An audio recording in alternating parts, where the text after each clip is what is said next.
কেমন আছো বন্ধুরা তোমরা সবাই? সোমার চ্যানেলে তোমাদের সবাইকে স্বাগত। তো দেখো এই যে ইঁচড়, আজকে এটা রান্না করব। তবে ইঁচড় যেভাবে রান্না করে আজকে এটা ওইভাবে রান্না করব না, একটু অন্যভাবে রান্না করব। তো দেখো কিভাবে রান্না করি। তার জন্য একটা দেখো কচি ইঁচড় নিয়ে নিয়েছি। এই কচি ইঁচড়েই ভালো লাগে খেতে। তো ইঁচড়টা তো কাটতে হবে, একটু সর্ষের তেল মাখিয়ে নিয়ে হাতে, না এতে তো হাতে লেগে যাবে, আর বটিটাও থেকেও আঠাটাও উঠবে না। তো দেখি ইঁচড়টা কতটা কচি, এটা কচি ইঁচড় দরকার আমার।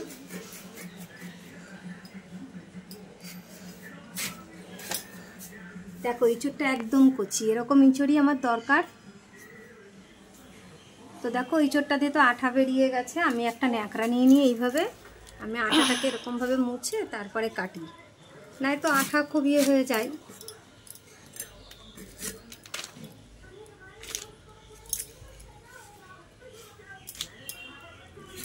এদিকে তো আমার উনুনে ভাত বসানো রয়েছে, ততক্ষণ আমি ইঁচড়টা কেটে নেব।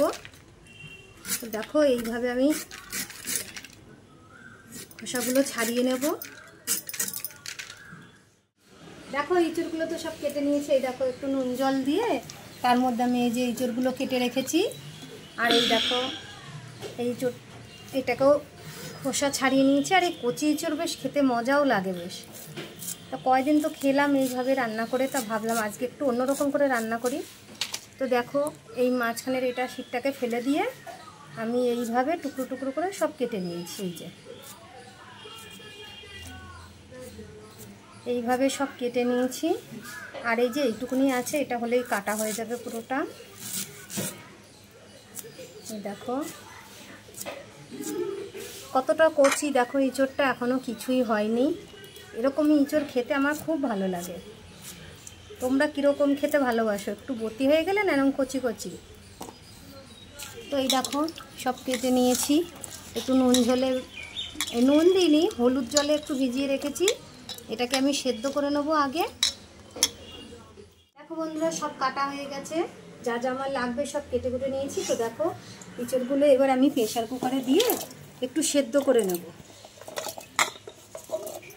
ইঁচড়টা আমি প্রেসার কুকারে দিয়ে আমি সেদ্ধ করে নেবো একটু।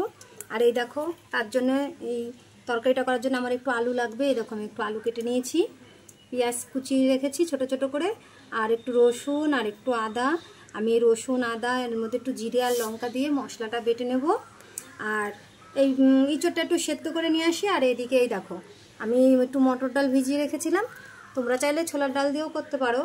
এই মটর ডালটা বেটে নিয়ে আসি, তারপরে কিভাবে রান্না করব তোমরা দেখতে থাকো। এটা জানো তো নিরামিষের দিনেও ভালো লাগবে খেতে, এটা তরকারিটা খুব ভালো হয়। তো নিরামিষের দিনে কি আমি তো মাছ টাছ দিয়ে না এমনি করব পেঁয়াজ রসুন দিয়ে, আর নিরামিষের দিনে পেঁয়াজ রসুনটা বাদ দিয়ে দিলেই হয়ে যাবে, খেতে খুব সুন্দর হয়। তো চলো কিভাবে রান্না করি তোমরা দেখো। আর এটাকে সেদ্ধ করে নিয়ে আসি, তারপরে রান্না। দেখো বন্ধুরা সব রেডি করে নিয়ে চলে এসেছি। দেখো ইঁচড় সেদ্ধ হয়ে গেছে, এই যে এখানে কটা রয়েছে, আর আমি গামলায় কটা নিয়ে নিয়েছি। আর ওদিকে ডালও বেটে নিয়েছি। তো দেখো আমি এবার কিভাবে রান্না করি। তো দেখো আমি এইটা দিয়ে ইঁচড়গুলোকে আমি ভালো করে আগে সেদ্ধ করে নেব। এই দেখো আমি এইভাবে ইঁচড়গুলোকে সব আগে চটকে নেব। এটা দিয়ে বেশ ভালো হয়। এই দেখো সব কি সুন্দর হচ্ছে, একটু হাত দিয়ে ছাড়িয়ে নিতে হবে।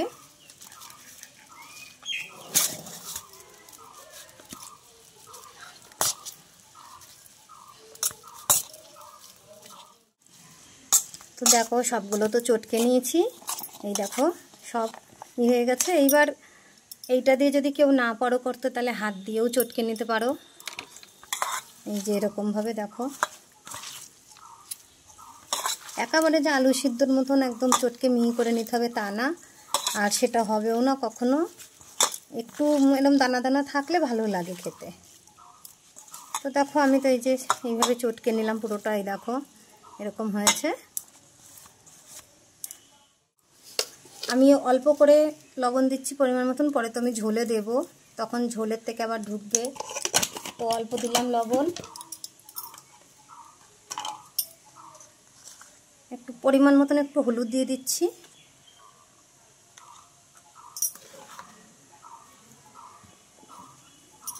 আর দেখো আমি এই যে ডালটা বেটে নিয়েছি, ডালটা কিন্তু দেখো আমি একদম শুকনো শুকনো করে বেটেছি এই যে। তো এই ডাল বাটার মধ্যেই আমি যে একটু জিরে, তারপরে হচ্ছে একটু লঙ্কা, আদা বাটা যে আমি মশলাটা বেটে নিয়েছি ঝোলের জন্যে, সেই মশলাটাই আমি একটুখানি এই ডাল বাটার মধ্যে দিয়ে দিয়েছিলাম। আমার আলাদা করে আর দেওয়া লাগবে না। তোমরা এখানে বাটা মশলা না দিলে একটু জিরের গুঁড়ো, আদা বাটা এগুলো দিয়ে নিও। তারপরে দেখো আমি ডাল বাটাটা দিয়ে ভালো করে চটকে নেব এঁচোড়টার সাথে।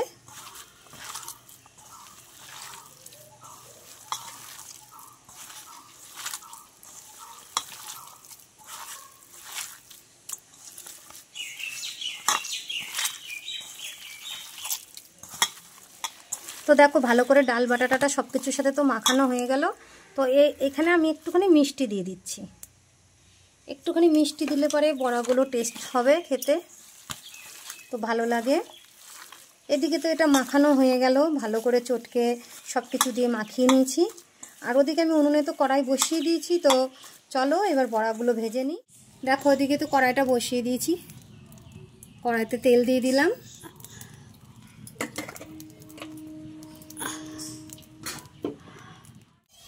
দেখো তেল তো গরম হয়ে গেছে, আমি এবার বড়াগুলোকে বানিয়ে নেব। তো তোমরা যেইভাবে খুশি সেইভাবে বানাতে পারো, গোল লম্বা যেমন খুশি। তো দেখো আমি এগুলোকে একটু এরকমভাবে দিয়ে দেব। আমি এরকম গোল গোল করে দিচ্ছি, তোমাদের যেমন খুশি তোমরা সেইভাবে করতে পারো।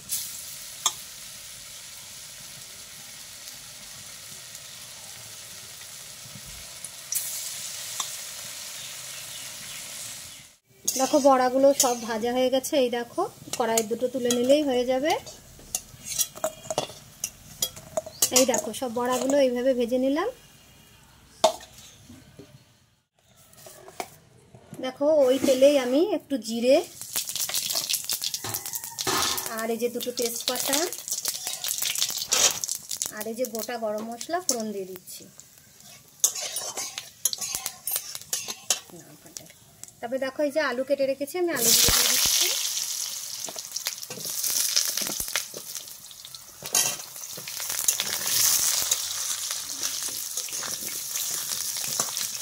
আলুগুলো আমি আগে খুব ভালো করে ভেজে নেব। দেখো আলুটা তো ভাজা হয়েই এসছে। তো আমি একটুখানি হলুদ দিয়ে দেবো, এই সময় একটু হলুদ দিয়ে দেবো। আর যে পেঁয়াজগুলো আমি কুচিয়ে রেখেছি, এই যে পেঁয়াজগুলো এখন দিয়ে দেবো। পেঁয়াজটাও ভাজা হয়ে যাবে, এর সাথে আলুটা আর একটু ভাজা হয়ে যাবে।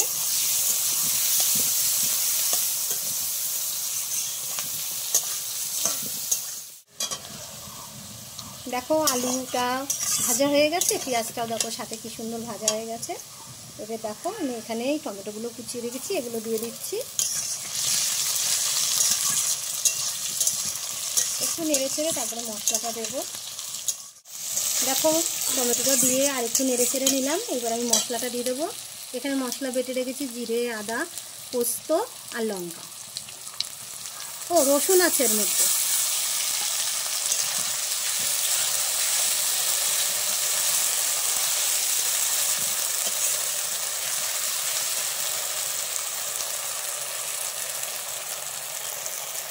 দেখো মশলার বাটিটা ধুয়ে একটু জল দিয়ে দিচ্ছি। এবার মশলাটা ভালো করে কষিয়ে নেব। দেখো মশলাটা অনেকটাই কষানো হয়ে গেছে। এবার আমি পরিমাণ মতন লবণ দিয়ে দিচ্ছি।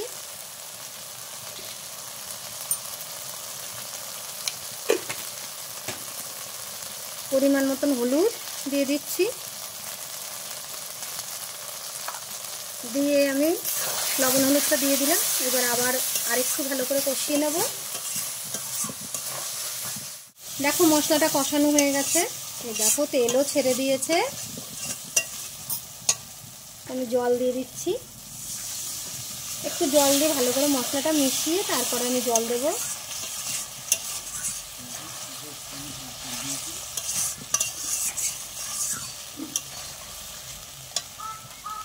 পরিমাণ মতন জল দিয়ে দেবো। তো আরেকটু জল লাগবে, আমি আরেকটু জল দিয়ে দিচ্ছি, যেহেতু অতগুলো বড়া যাবে, আবার একটু ঝোল না রাখলেও তো ভালো লাগে না। তো দেখো আমি পরিমাণ মতন জল দিয়ে দিলাম। দেখো আলুটা সেদ্ধ হয়ে গেছে, ঝোল অনেকক্ষণই ফুটছে, আলুটাও একদম গলে গেছে। এই দেখো, এবার আমি এই বড়াগুলোকে দিয়ে দেবো।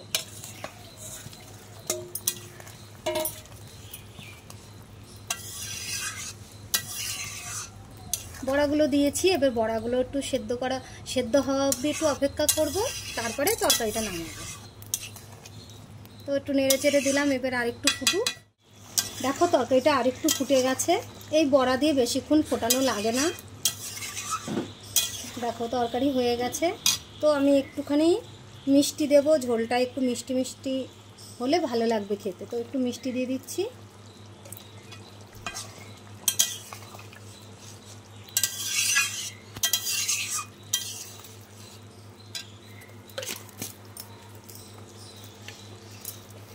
আর দেখো একটু ঘি দিলে ভালো লাগে, তো আমার ঘরে বেশি ঘি ছিল না, তো আমি বোতলটাই একদম মানে ঘিটা একদম গরম জলে দিয়ে খুলে টলে আমি সেটাই দিয়ে দিচ্ছি। তো অল্পই ছিল কোটোই, এই জন্য আমি এইভাবে দিলাম। দেখো তরকারিটা হয়ে গেছে, নামিয়ে নেব। বন্ধুরা তরকারি নামিয়ে নিয়েছি, দেখো দেখতেও যেমন সুন্দর হয়েছে, তেমন তরকারিটা খেতেও ততটাই সুন্দর লাগে। তো তোমাদের কাছে অনুরোধ থাকলো এইভাবে তরকারি তোমরা একটু বানিয়ে খেয়ে কমেন্ট করে আমাকে জানাবে যে কেমন লাগলো খেতে। তো আজকের মতন এই অবধি বন্ধুরা, টাটা।